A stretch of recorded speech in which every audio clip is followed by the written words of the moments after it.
Hmm. Okay. Good evening, everyone. We're here in my bedroom.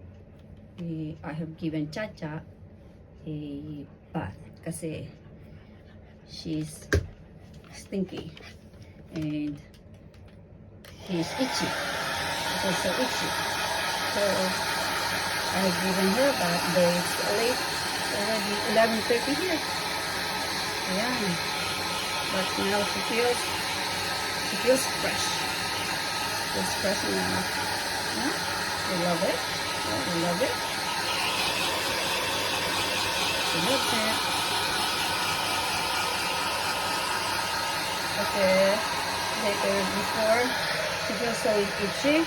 Napakagati ng kantenga, and I have given her, I have cleaned her ears, and we got a big earwax. And I thought it was an insect. It's a little big like that. Oh, it's talagang protest. Ngayon, hindi na siya nangangato. Huh? I've given her that, and she likes it. Yeah. And I'm drying her now. Drying her up. Oh, she feels it fresh.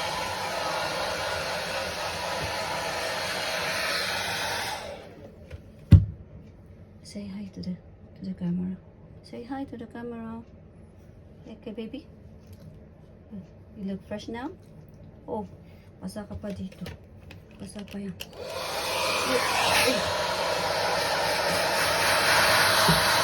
Ano po pag nagpunta tayo sa vet at doon tayo nag-order. Nag-order sa kanila ng bath for our dog, for our pet. Ito, it will cost you 5,000 or 6,000 dollars. And so, I just do the bath for her. I'm giving her bath always. Para nakaka-save. And I can choose the shampoo that she can use.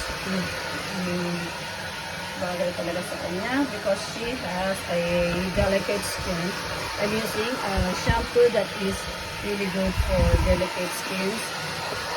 Kaya hindi na siya mag-itchy-itchy. Diba? Close it.